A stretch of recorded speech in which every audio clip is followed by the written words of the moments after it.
Hi, we're back. Yes. So you want to tell us about the book?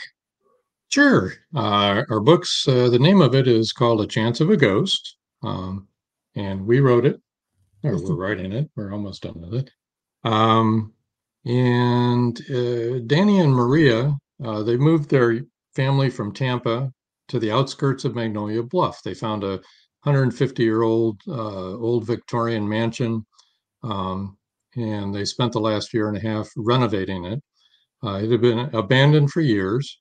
And during the renovations, they would hear noises and floorboards would creak and that sort of thing.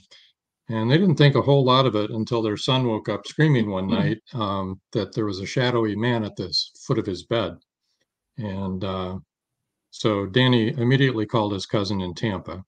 And so Mike and Maureen are investigators with Tampa Bay Spirits, Which is a real team that which is we our real belong to. team. And as I said, Robin and Joy now belong to. Yeah. So as soon as they got the call, they headed out to Magnolia Bluff. And Maureen sees a shadowy figure walking through the house. And the closer they get to Magnolia Bluff, um, Mike feels like someone's going to be murdered. And starts having these visions of it happening. So we don't know what's going to be happening, but Mike and Mike and Maureen are going to be doing investigations. They're going to be real investigations like we do, and then there's also that murder element. We don't know who's going to get killed Well, we or do, if. but you don't. Yeah, so you're going to have to stay tuned. But anyway, we would like to read the first Okay. chapter. Would you like to do the honors? I will. I will read the first chapter. All right. This is Chance of a Ghost. It's book number 23 in the Magnolia Bluff series. 3 years ago, it was a warm June night in the Texas Hill Country. Crickets were chirping their monotonous song while a gentle breeze occasionally made its way through the open windows at the station. The duty officer sat diligently at his desk, trying his best to stay awake while listening to the static on the police radio behind him.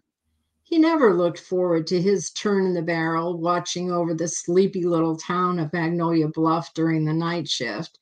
Fortunately, he had the hourly check call from patrol to look forward to. If he was lucky, there would be an occasional dog barking complaint that he could dispatch him out to resolve. So far, the crickets were making more noise than anything else in town. As the clock made its way closer to 3 a.m., the dispatcher's eyes were getting very heavy. Suddenly, the 911 line lit up and exploded with sound. He leapt into action, almost falling out of his chair as he spun around to grab the handset. 911, what is your emergency? He demanded. There was no response on the other end of the line. He repeated his request 4 times with the same result while he wrote down the address to relay to patrol. The call terminated on its own. He grabbed the radio microphone. Dispatch to Alpha 1. Alpha 1, go ahead. We have a 911 call out at the old Farnsworth house on Baseline Road, and there was no one on the line. Over. That place has been empty for years. Are you sure that's where it came from? Maybe it's a glitch in the system. Over. No doubt about it. Chief Yeager won't be happy if we don't follow up. Head out there and check it out. Over. Wilco, out. Officer Jenkins hit the lights and siren and sped off toward the Baseline Road. He knew the Farnsworth house had been abandoned at least 5 years ago when old George Farnsworth passed away. That was before he had even joined the police force. He had always heard rumors of dark things that had happened there leading up to Farnsworth's death, but never had any confirmation. Patrolman Jenkins ruminated about the possibilities during the entire 10-minute drive, feeling more and more apprehensive as he neared his destination. Finally, as he rounded the last curve, he saw the deserted mansion appear off in the distance, illuminated by the hazy moonlight. He killed the siren as the patrol car eased off the highway and made its way up the quarter-mile-long, partially overgrown driveway.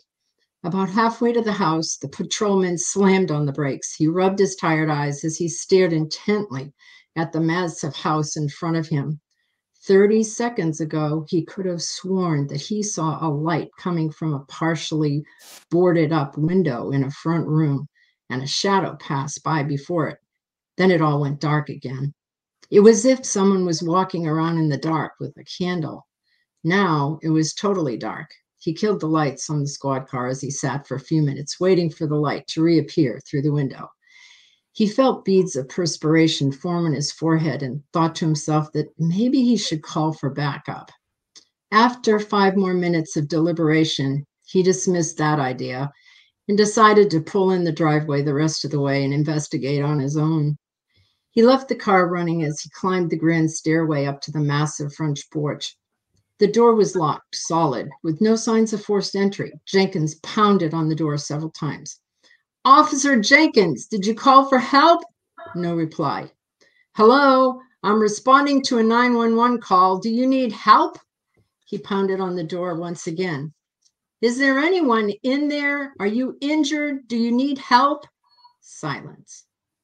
Spiderwebs and weeds had invaded what was once a welcoming entryway to the stately home. All indications pointed to no one being here for a long, long time, and there was no sign of a break-in.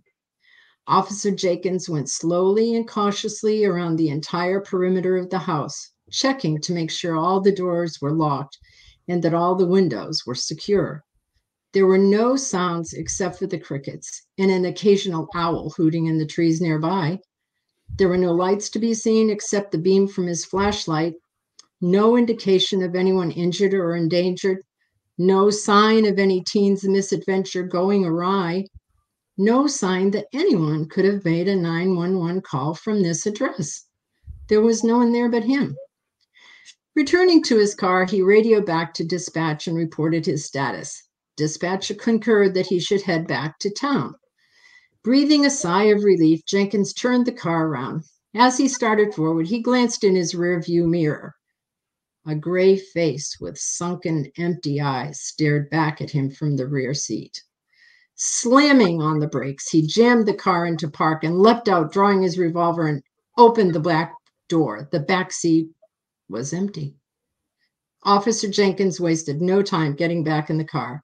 Accelerating out onto the highway and returning to town, he avoided looking in the rearview mirror for the entire trip home. There would be no mention of the gray-faced ghoul in his report, nor did he ever speak of it. Some things were better forgotten. That was the last reported incident at the old Farnsworth estate until now. That's the first chapter.